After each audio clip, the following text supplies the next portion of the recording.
La fin de l'Union européenne, voilà un titre qui claque, un titre volontairement provocateur. Il est tiré d'un livre qui défend une idée assez radicale. L'Union européenne, telle qu'on la connaît aujourd'hui, eh bien elle serait tout simplement condamnée.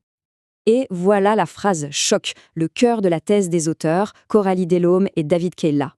Pour eux, le diagnostic est posé, sans détour. La survie de l'UE est artificielle et la fin est proche. Alors, on peut se demander comment peut-on arriver à une conclusion aussi définitive. C'est ce qu'on va voir ensemble. On va décortiquer de la manière la plus neutre possible les trois grands arguments que les auteurs avancent pour soutenir leur point de vue. Alors, le premier argument, c'est l'idée que la survie de l'Union serait artificielle. D'après le livre, pour continuer d'exister, l'UE mettrait en place une sorte d'administration autoritaire qui, au fond, passerait au-dessus des principes démocratiques et ferait un peu comme si les réalités économiques n'existaient pas. Et au cœur de cette critique, il y a une idée très forte, celle d'un déficit démocratique. En clair, les auteurs estiment que la souveraineté des peuples, leur droit à décider pour eux-mêmes, est de plus en plus mise de côté. Et pour illustrer ça, ils s'appuient sur une période assez courte mais très intense, 2015-2016. En l'espace de quelques mois à peine, on a eu une série de votes, et à chaque fois le même message. Que ce soit en Grèce, contre l'austérité, aux Pays-Bas, au Danemark, et bien sûr au Royaume-Uni avec le Brexit, les peuples ont dit non aux politiques de l'UE. On pourrait penser que ça envoie un message clair, mais justement tout l'argument du livre, c'est que cette volonté populaire, exprimée noir sur blanc dans les urnes, eh bien elle aurait été très souvent ignorée.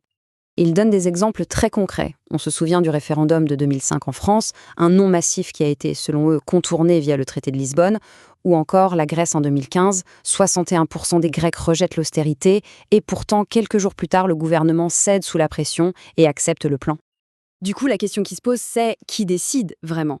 Pour les auteurs, la réponse est claire. Le pouvoir se serait déplacé vers des institutions non élues. La Commission, la Banque centrale européenne, la Cour de justice, des organes qui, d'après eux, échapperaient au contrôle démocratique direct. Ça, c'était pour l'aspect démocratique. Maintenant, on passe à leur deuxième grand argument. Et là, on va parler économie, et plus précisément de la zone euro. Pour décrire ce qu'ils observent, ils ont même créé un mot, l'euro-divergence.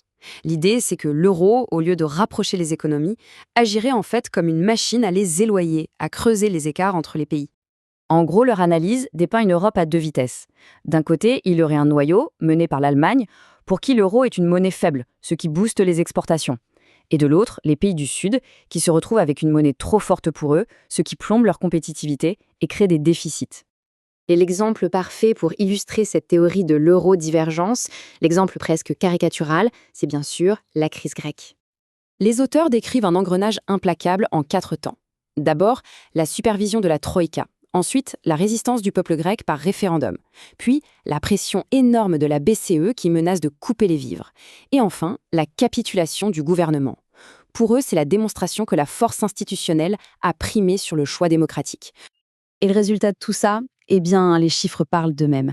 Les auteurs soulignent une chute vertigineuse de 25% du PIB grec depuis 2010, sans parler de l'explosion du chômage et de la pauvreté. Ce qui nous amène au troisième et dernier pilier de leur critique. L'idée que le fameux marché unique, au lieu de créer de la coopération, organiserait en fait une sorte de compétition destructrice entre les États membres eux-mêmes. Un concept est au cœur de cet argument, celui des travailleurs détachés. C'est ce qui permet, selon les auteurs, le dumping social.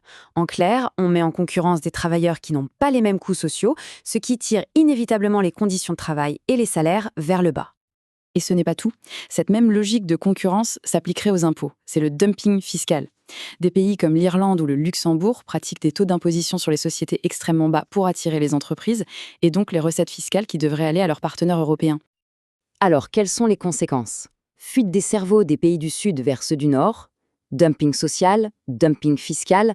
Pour les auteurs, attention, ce ne sont pas des bugs du système. Non, ce sont les règles du jeu, des caractéristiques voulues et assumées du modèle actuel.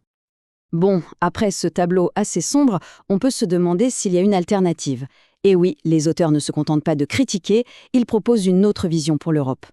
En résumé, leur conclusion est que la structure même de l'UE pousse les pays dans une course à la compétitivité permanente, une sorte de chacun pour soi, où les intérêts de chaque nation finissent toujours par l'emporter sur l'intérêt général. Ils mettent donc face à face deux modèles.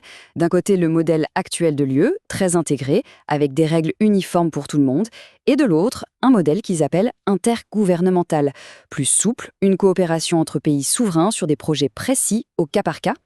Et pour montrer que ce n'est pas juste une idée en l'air, ils citent des exemples de grandes réussites européennes qui se sont faites en dehors du cadre de l'UE.